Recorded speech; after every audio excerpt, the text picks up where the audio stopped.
नमस्कार मैत्रिणींनो, अस्तित्वामध्ये पुन्हा एकदा तुम्हा सगळ्यांचं खूप खूप स्वागत आहे. आणि मैत्रिणींनो, तुमचे सगळ्यांचे कोटी कोटी धन्यवाद की तुम्ही अस्तित्वाला खूप छान प्रतिसाद दिलात आणि तुमच्यामुळे आज अस्तित्वाचे 1000 सबस्क्रायबर पूर्ण झालेले आहेत आणि तेही काल 15 ऑगस्टच्या दिवशी हे सगळं घडलेलं आहे. तर त्याबद्दल तुमचे सगळ्यांचे खूप खूप मनपूर्वक आभार मानते. आणि चला तर पुढे आपण स्टोरीला सुरुवात करूयात. तर पुढे काय घडलं ते सांगायचं आहे तुम्हाला. आता मैत्रिणींनो, मी ब्लाऊज शिवत गेली, मेहंदीच्या पण ऑर्डर घेत गेली. हे तर तुम्हाला मी सगळं सांगितलं की बॅगा पण शिवत होती. आणि असं करता करता माझ्याकडे शिवणकाम जे आहे ते जरा जास्त वाढलं. आणि मग आम्ही मशीनला मोटार बसवलेली होती. तर त्या मोटारमुळे आमच्या घरमालकांना त्रास व्हायला लागला. आणि ते बोलले की मोटार जर्क करते आणि आता तुला मोटार नाही चालवता येणार. तर मी मिस्टरांना रोज सांगायची की अहो काका खूप कटकट करता की मोटार नाही चालवायची. आणि मी तर इतके ब्लाऊज पायावर तर नाही शिवू शकत, इतका नाही मला जमणार, एवढा खूप लोड येईल माझ्यावर. तर बोलले ठीक आहे, तू काळजी नको करू. ते जर नाही म्हणत असतील तर आपण ही रूम सोडू आणि दुसरीकडे राहायला जाऊ. म्हटलं अहो पण आता इतके वर्ष झाले, आपण 5-6 वर्षापासून इथे राहतो, आता दुसरीकडे अचानक कुठे जाणार. मग सुदर्शन किराणावाले झोपे यांचे मित्र होते, त्यांना सांगितलं त्यांनी की झोपे साहेब आमच्यासाठी एखादी रूम असेल कुठे तर सांगा. ते बोलले हो ठीक आहे, नक्की सांगाल. आणि योगायोग असा झाला की 8 ते 10 दिवसामध्येच आम्हाला वज्रेश्वरी नगरमध्ये साईज्योत अपार्टमेंटमध्ये एक फ्लॅट मिळाला. आणि पहिल्यांदा आम्ही फ्लॅटमध्ये राहायला जाणार होतो. आधी जिथे राहत होतो तो त्यांचा बंगला होता, खाली ते राहत होते आणि वरच्या बाजल्यावर आम्ही राहायचो. तर पहिल्यांदा आम्ही आता फ्लॅटमध्ये राहायला जाणार होतो. तिथेही 1 रूम किचनचाच तो फ्लॅट होता. खूप जुनी बिल्डिंग होती, पण त्यावेळी 1 रूम किचनचेच फ्लॅट बनत असत.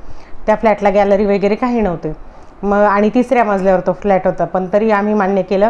मी आणि वैष्णवीला बोटाशी धरून मी जाऊन एकदा ती रूम बघून आले. आणि घरी आल्यावर मिस्टरांना सांगितलं की छान आहे आणि मला आवडलं आहे आणि स्वतंत्र आहे, घरमालकांचं काही टेन्शन नाही राहणार, म्हणजे मीटरच्या बाबतीत.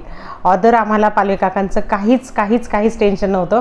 खूप छान त्यांनी सांभाळलं आम्हाला. मला अगदी मुलीसारखं त्यांनी दोन्ही मुलं होईपर्यंत जीव लावलं. आणि आजही कधी ते भेटले तरी खूप छान बोलतात.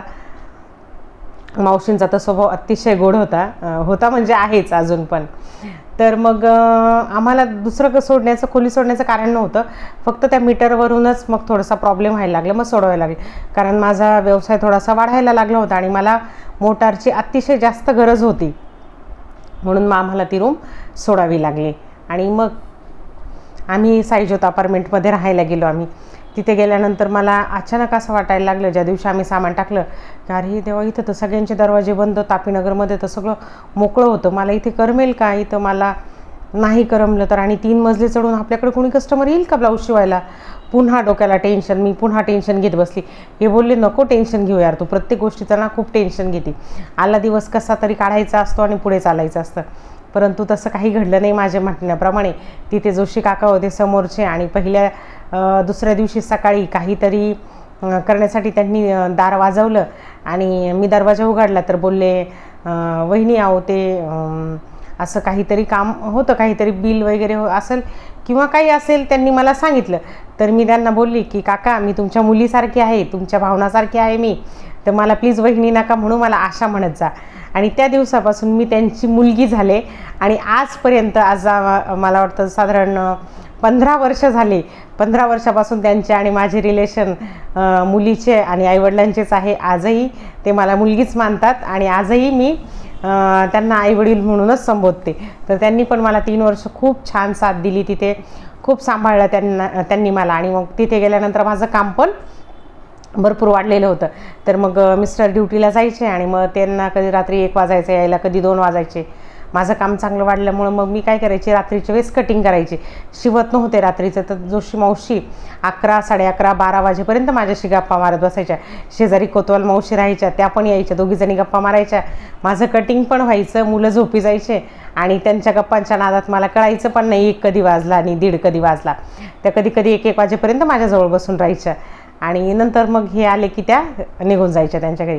असं मला खूप छान कंपनी त्यामध्ये साईज्योतमध्ये मिळाली आणि खूप छान फॅमिली पण मिळाली. असं 2-2.5 वर्ष आमचे तिथं कधी गेले ते मला कळालंच नाही. परंतु पुन्हा एक संकट माझ्यासमोर उभं राहिलं की आम्ही ज्या फ्लॅटमध्ये राहत होतो तो फ्लॅट होता वरपे काकांचा आणि वरपे काकांना तो फ्लॅट विकायचा होता. तर त्यांनी पहिला आम्हाला विचारलं की तुम्हाला घ्यायचा असेल तर घेऊ शकता, पण मला अर्जंटमध्ये विकायचं आहे. तर मग ठीक आहे म्हटलं. मग आम्ही घरी गेलो त्यांच्या आणि विचारलं की काका तुमची ऑफर वगैरे काय असेल तर सांगा. तर त्यांनी सांगितलं की 1,85,00,000ला मला तो फ्लॅट द्यायचा आहे. अरे बापरे, 1,85,00,000 ऐकूनच आमच्या डोळ्यात पुढे गरगर गरगर करायला लागले. 1,85,00,000 एवढी अमाऊंट आणायची कुठून? आता सध्या तर आपल्याकडे 85 रुपयेसुद्धा नाही आहे सेविंगमध्ये. मग काय करायचं? मग थोडं थोडं करून मी सोनं केलेलं होतं, पण ते 1-1.5 तोळाच सोनं होतं माझ्याकडे. 1-1.5 तोळा म्हणजे खूप काहीच नाही. आईला सांगितलं तर आई बोलली, बाई माझ्याकडे 7-8 हजार रुपये असतील तेवढे मी तुला फक्त देऊ शकते, ते पण LIC मोडून देऊ शकते म्हणे. माझे LICचे भेटतील तर मी ती तुला देईल. तर आईवडिलांची परिस्थिती पण काही इतकी चांगली नव्हती का ते मला फ्लॅटसाठी पैसे देऊ शकतील. मग राहिला विषय नंदेचा. माझी नणंद पैसेवाली होती म्हणजे आहेच, अजूनही आहेत. देवाने त्यांचं खूप छान केलं, चांगलं कल्याण केलेलं आहे. तर मग आम्ही त्यांच्याकडे पैसे मागितले नंदेकडे. तर मग त्या बोलल्या की नंदोईंना मागा. मग आम्ही त्यांना मागितले. पण मग त्यांनी पण विचार केला असेल, ते पैसे देऊ शकत होते आम्हाला, नाही असं नाही, परंतु त्यांनी पण विचार केला असेल की यांना पैसे दिल्यानंतर ते तर फ्लॅट घेतील, परंतु हे पैसे परत फेडतील कसे? आशाचा पण इतका काही व्यवसाय मोठा नाही आहे की ती आपले पैसे फेडू शकेल. आणि बाळूचं पण ड्रायव्हिंगवर तो फक्त घर चालू शकेल. तर मग त्यांनी पैसे द्यायला थोडी टाळाटाळ केली. हरकत नाही, आम्हाला त्याचा राग नाही आला, कारण आम्हाला पण वाटलं की हो ते आज आपल्याला पैसे देतील, पण आपण त्यांचे पैसे परत फेडायचे कसे, हाही मोठा आमच्यासमोर प्रश्न होता. मग आम्ही तो विषय ड्रॉप केला आणि मग त्यांना सांगितलं काकांना की काका आमच्याकडनं नाही. मग नंतर मग समोरचे जोशी काका आणि कोतवाल काका ते दोघं, आम्ही त्या ठिकाणी भाड्याने राहत असत तरीसुद्धा दोघंही मला 25-25 हजार रुपये द्यायला तयार झाले. की अशा कोतवाल काका बोलले मी 25,000 देतो, जोशी काका बोलले मी 25,000 रुपये देतो आणि बाकीच्या पैशांची व्यवस्था तुम्ही करा आणि तुमच्याकडे जसे येतील तसे आमचे पैसे तुम्ही फेडा. त्यांनी म्हणजे रक्ताची माणसं नसूनसुद्धा त्यांनी दोघांनी आमच्यावरच्या प्रेमापोटी इतकी मोठी डेअरिंग केलेली होती की 50,000 त्या काळातले म्हणजे आत्ताचे ते 5 लाख रुपये झाले. तर एवढी मोठी अमाऊंट त्यांनी आम्हाला त्यावेळेस देऊ केली, परंतु आमच्याकडे उर्वरित अमाऊंट नाही जमा झाल्यामुळे आम्हाला तो फ्लॅट सोडावा लागला. आम्ही सांगितलंच वरपे काकांना की काका तुम्ही हा फ्लॅट ज्यांना विकायचा त्यांना विकून टाका, आम्ही तो खाली करतो आणि आम्ही दुसरीकडे जातो. आम्ही पुन्हा झोपेंकडे गेलो. त्यांचं किराणा दुकान असल्यामुळं त्यांच्या भरपूर ओळखी होत्या आणि मग त्यांनी सांगितलं की अशा अशा ठिकाणी त्यांना आम्ही सांगितलं की जर इथे आपल्या एरियात असेल तर तुम्ही तो आमच्यासाठी बघा एखादा फ्लॅट. ठीक आहे ते बोलले. आणि अचानक असं झालं की त्यांचं दुकान जिथं होतं त्याच दुकानच्या वरती चंद्रमणी अपार्टमेंटमध्ये एक 1 रूम किचनचाच फ्लॅट होता. त्याला गॅलरी होती आणि रस्त्याच्या रोड फ्रंट होता तो. तर ते बोलले की तुम्ही एक काम करा, मी या मालकांना बोलून घेतो, त्यांच्याशी तुम्ही बोला. आता आम्ही वरपे काकांना 5,000 डिपॉझिट दिलेलं होतं आणि इथे यायचं तर ते बोलले आम्हाला 10,000 डिपॉझिट लागेल. तर मग झोपेंना सांगितलं 10,000 तर काही आमच्याकडे नाही आहे, पण आत्ता आम्ही त्यांना 5 देऊ आणि उरलेले 5 त्यांना आम्ही थोडे थोडे करून नंतर देऊ, तर तुम्ही त्यांच्याशी प्लीज बोलून घ्या. झोपेंनी त्यांच्याशी बोलणं केलं आणि सांगितलं की तुम्हाला असा भाडेकरू भेटणार नाही, खूप चांगले आहेत हे आणि पैशांचं काय आज न उद्या ते तुम्हाला देतीलच, तर तुम्ही फ्लॅट यांना देऊन टाका. खूप खराब फ्लॅट होता, परंतु मी माझ्या भावाला गावाकडून बोलून घेतलं. आम्ही तो पूर्ण स्वच्छ केला, त्याला रंग दिला, किचन ओटा, कारण तिथे एकच माणूस राहायचा त्याच्यामुळे तो खूप घाण झालेला होता. पूर्ण स्वच्छ केला तो फ्लॅट आणि मग आम्ही तिथं शिफ्ट झालो. तर मी ज्यावेळेस साईजोतमधून चंद्रमणीमध्ये शिफ्ट झाली त्यावेळेस अक्षरशः पूर्ण साईजोत बिल्डिंग मला जसं एखादी मुलीची बिदाई असते आणि लग्न झाल्यानंतर जेव्हा तिला बिदा करतात तसं त्यांनी सगळ्यांनी मला बिदाईसारखं मला बिदा केलं. सगळेच्या सगळे अक्षरशः हा फ्लॅट रस्त्याच्या पलीकडून आणि हे इकडं होते, तर सगळेच्या सगळे मला सोडवायला चंद्रमणीमध्ये आले आणि मग सगळ्यांना बसवलं, पाणी दिलं, सगळ्यांना गोडगोड चहा केला त्या घरामध्ये आणि मग ते सगळे त्यांच्या घरी परत वापस गेले. म्हणजे एका मुलीला सासरी जसं रवाना करता तसं साईजोतने मला प्रेम दिलं आणि तसं त्यांनी साईजोतने मला रवाना केलं. जेव्हा चंद्रमणीत आले त्यावेळेस मला खूप टेन्शन आलं की साईजोतमध्ये इतकी चांगली माणसं होती, आता मला चंद्रमणीमध्ये करमेल का? इथं पण तिसऱ्या मजल्यावर आहे, इथं कोणी कस्टमर माझ्याकडे येतील का, इथले बाया कशा असतील, इथले लोक कसे असतील, मला तर काहीच आयडिया नाही इथली. आणि आपण तर आलो आहे राहायला. परंतु तोही माझा गैरसमज पुन्हा एकदा खोटा ठरला. चंद्रमणीसुद्धा मला साईजोत सारखीच माणसं मिळाली, त्याहूनही अधिक प्रेमळ म्हटलं तरी चालेल. तिथे सोनवणेताई राहत होत्या, त्यांना माझ्या मिस्टरांनी त्यांना बहीण मानलं. खाली चौधरी मावशी राहत होत्या, तिथले चेअरमन चौधरी, बेदरकर फॅमिली होती, बुऱ्हाडे फॅमिली होती, पगारे फॅमिली होती, अंचनताई होत्या, देसाई मामा होते, लाडभाऊ होते. अक्षरशः म्हणजे कुणाकुणाचे नावं घेऊ असं झालं आहे मला. अख्खीच्या अख्खी चंद्रमणी मला खूप छान फॅमिली भेटली. आणि थोडे ना थिडके मी 10 वर्ष त्या चंद्रमणीमध्ये राहिले.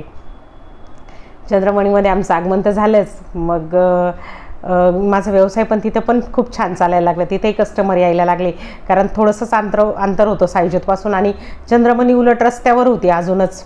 तर त्यामुळे कस्टमरला यायला काही अडचणच नव्हती.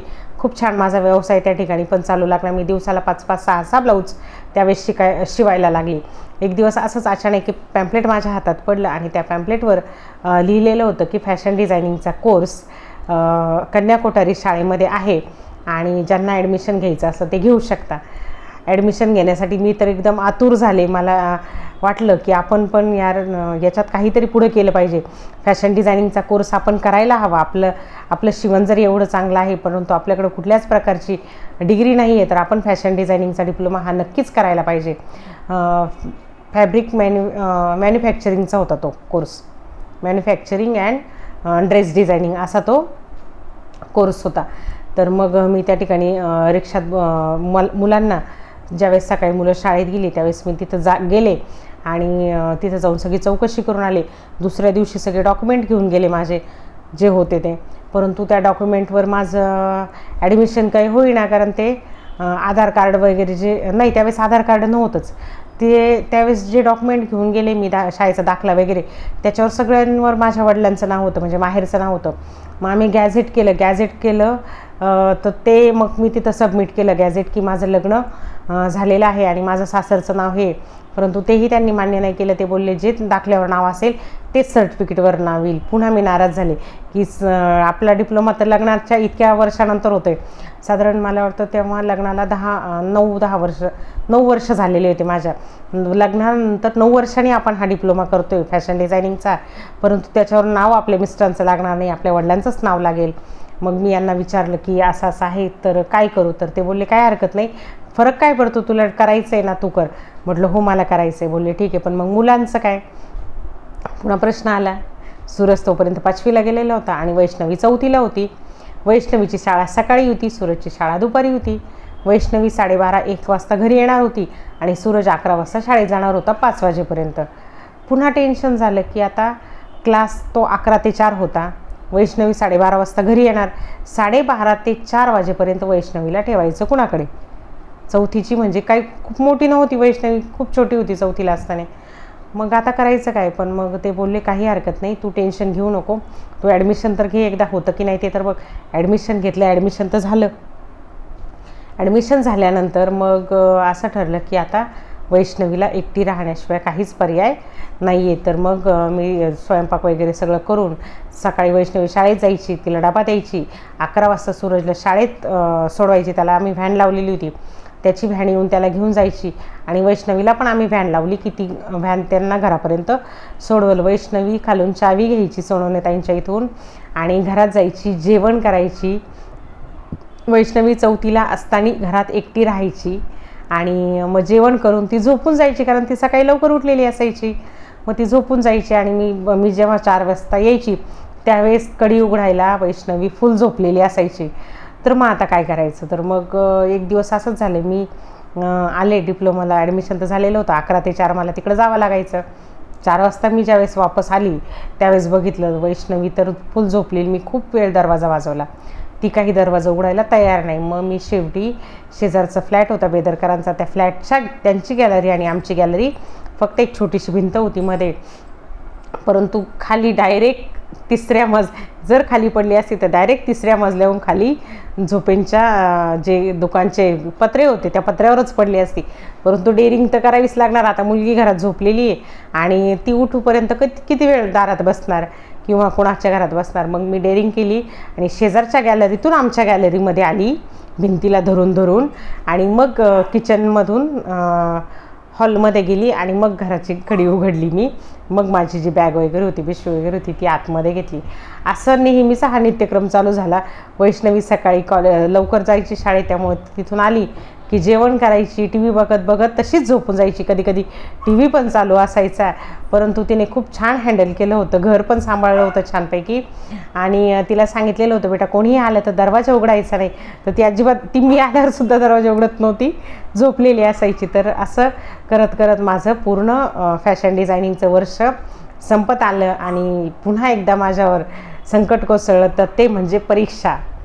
आता परीक्षा तर जवळ आली, परंतु त्याच दिवशी, ज्या दिवशी परीक्षा आहे त्याच्या आदल्या दिवशी माझ्या भावाच्या मुलीचा वाढदिवस आणि त्याचं जागरण गोंधळ होतं.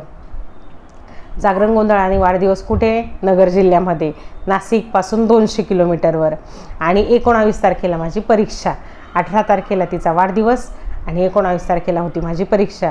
जाणं तर खूप गरजेचं होतं, कारण त्याला राग आला असता की माझ्या मुलीचा पहिला वाढदिवस आणि ताई आली नाही. मग आम्ही दोघांनी यांनी हे कार रेंटल कंपनीमध्येच होते. हे बोलले टेन्शन घेऊ नको, आपण गाडी घेऊन जाऊ.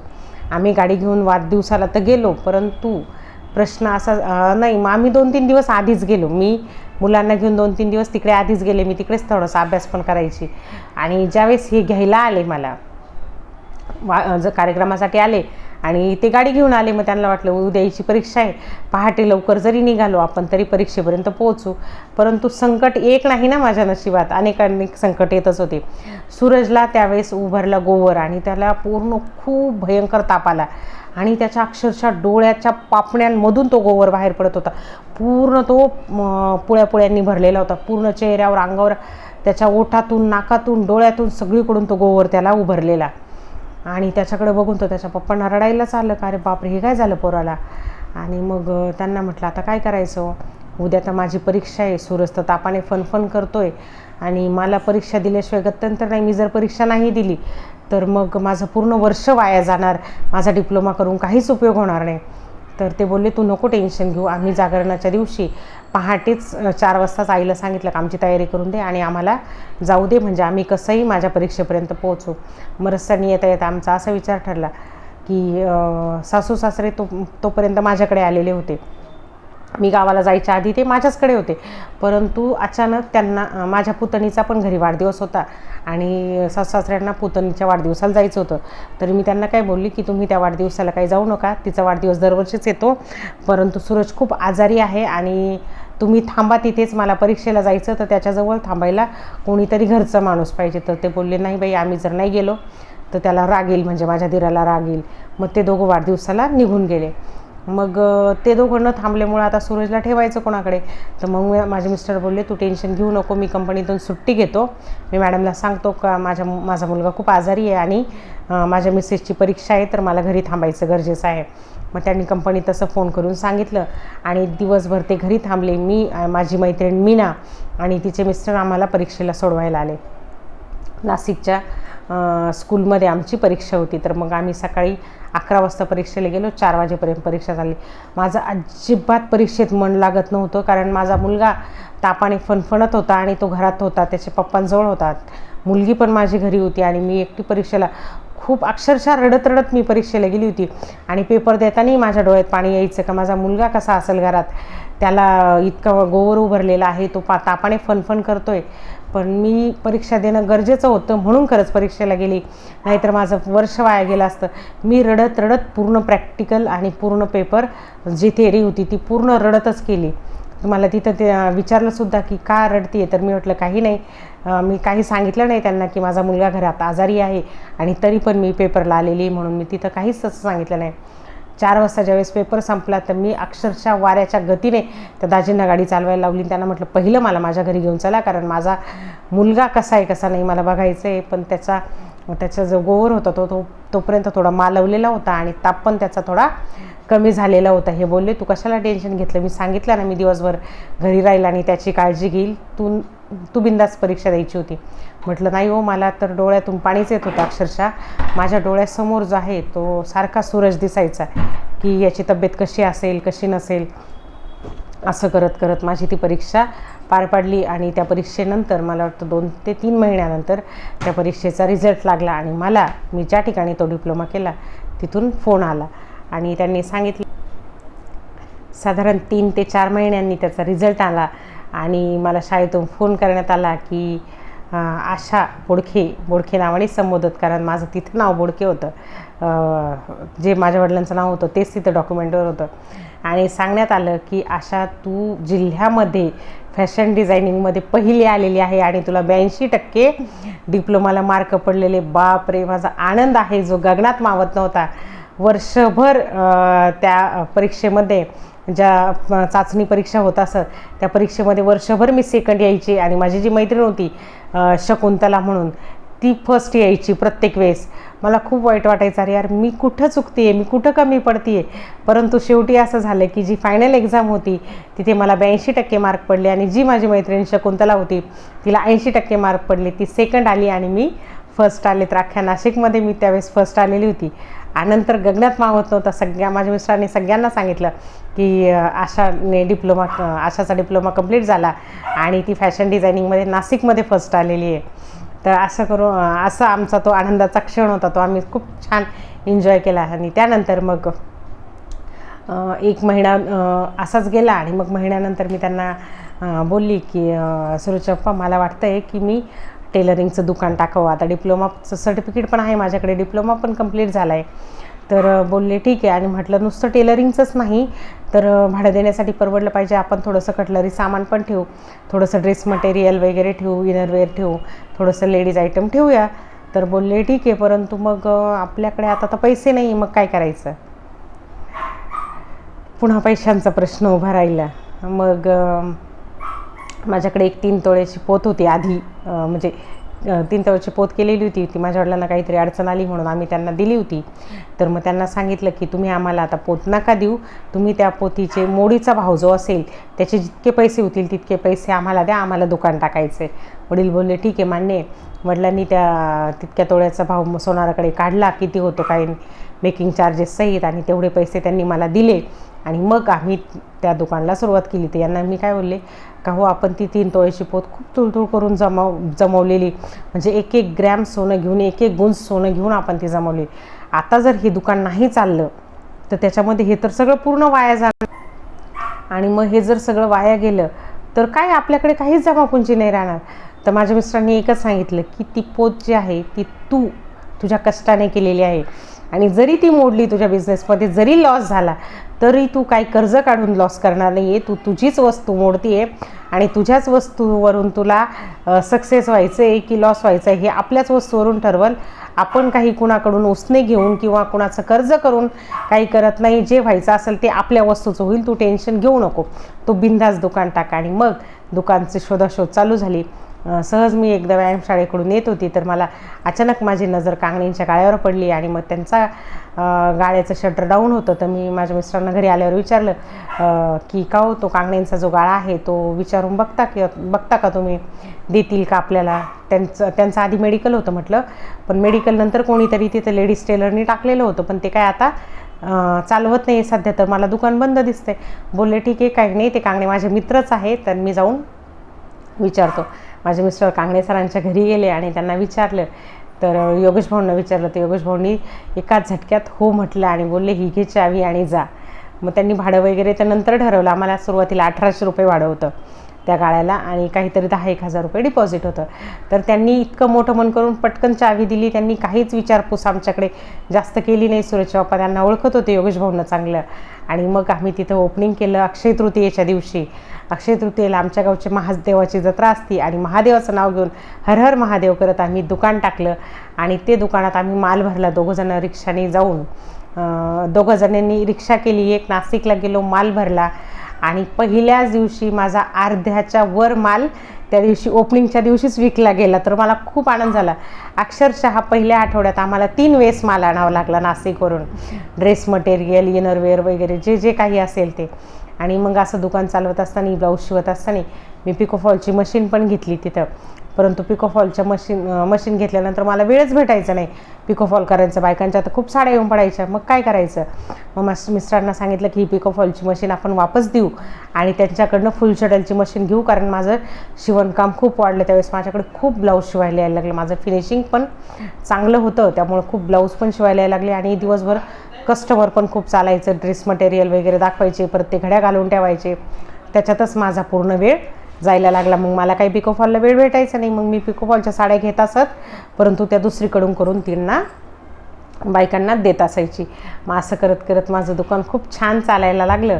आणि मग नंतर एक दिवस त्यांनी सांगितलं की अशा आम्हाला आता इथे दुसरं म्हणजे आमच्या सुनेला पार्लर टाकायचं आहे चैताली वहिनीसाठी. तर त्यांच्या तीनही सुनांची माझी खूप छान ओळख होती. आज माझी जिगरी मैत्रीण आहे त्यांची सून, मोठी सून चैताली कांगणे, आणि आमची खूप घट्ट मैत्री पण आहे आज. आणि मग त्यांनी पार्लर टाकलं. तर माझं नशीब चांगलं की मला त्याच बिल्डिंगमध्ये लगेच शेजारचा गाळा रिकामा झाला आणि मग मी तिथे शिफ्ट झाले. तर 10 वर्ष मी कन्हैया अपार्टमेंटमध्येच या गाळ्यातून त्या गाळ्यात, त्या गाळ्यातून त्या गाळ्यात असं करत माझा बिझनेस मी चालवत गेली आणि सक्सेस होत गेली. पुढे पुढे पुढे खूप सारा कस्टमर वर्ग माझ्याकडे त्यावेळेस जमा झालेला होता. आणि मग मी नंतर ठरवलं की आपण क्लास घ्यायला हरकत नाही. मग माझ्याकडे पहिली स्टुडंट खुरपुडे म्हणून आमच्यासमोरच त्यांचा अगरबत्तीचा स्टॉल आहे, त्या माझ्याकडे पहिल्या स्टुडंट म्हणून आल्या. त्यांनी विचारलं की क्लास घेणार का तुम्ही, तर म्हटलं हो घेईल ना. तर 300 रुपये महिना होता त्यावेळेस क्लासला. आणि एकाच मुलीचा आधी मी क्लास घ्यायचे. एकीच्या 2, 2च्या 3, 3च्या 4, 4च्या 5 करत माझ्याकडे पहिल्याच बॅचला 10 विद्यार्थी तयार झाल्या. आणि इतका सुंदर माझा क्लास चालायला लागला की तो क्लास आज तागायत तसाच चालत आहे. अतिशय एका बॅचच्या मला 2 बॅच कराव्या लागल्यानंतर आणि नाशिक रोडमध्ये माझ्या इतका क्लास कुणाचाच चालत नव्हता. खूप लांबून लांबून महिला माझ्याकडे शिकायला येत असत, कारण माझी शिकवण्याची पद्धत थोडी वेगळी आहे किंवा मग थोडी सोपी म्हटलं तरी चालेल, म्हणून माझ्याकडे खूप लांबून लांबून मुली शिकायला यायच्या. आणि मग असं करत करत माझे क्लासेस खूप चालायला लागले, जास्त भरभराट झाली माझ्या क्लासची. आणि मग नंतर क्लासचं तर चालू झाले, परंतु मग डोक्यात एक जी खटखट होती माझ्या डोक्यात की आपले मिस्टर ड्रायव्हर आहेत आणि आपले मिस्टर नी आयुष्य पूर्ण ड्रायव्हिंगमध्येच न घालवता किंवा मग दुसऱ्याच्या इथं नोकरी न करता स्वतःचा व्यवसाय करावा, परंतु मिस्टर ड्रायव्हिंग सोडून काहीच करायला तयार नव्हते. तर मग माझ्या मनात असं आलं की आपण मग का नाही स्वतःची ट्रॅव्हल्स कंपनी काढत. ट्रॅव्हल्स कंपनी काढण्याचं खूप मोठं स्वप्न माझ्या मनात शिमी बाळगलं. ही अतिशय अवघड गोष्ट होती माझ्यासाठीच तर काय, ती माझ्या मिस्टरांसाठी सुद्धा होती. आणि मग माझ्या मिस्टरांनी मी ज्यावेळेस त्यांच्यासमोर हा प्रस्ताव मांडला त्यावेळेस त्यांना माझं हसू आलं आणि बोलले आशा झोप, आता खूप रात्र झाली आहे, असं म्हणून ते हसले आणि झोपून घेतलं त्यांनी. परंतु मला काही झोप लागत नव्हती. नंतर पुढे याचं काय झालं, माझे मिस्टर ट्रॅव्हल्स कंपनीचे मालक झाले की नाही झाले हे आपण बघूया पुढच्या भागात. तोपर्यंत नमस्कार.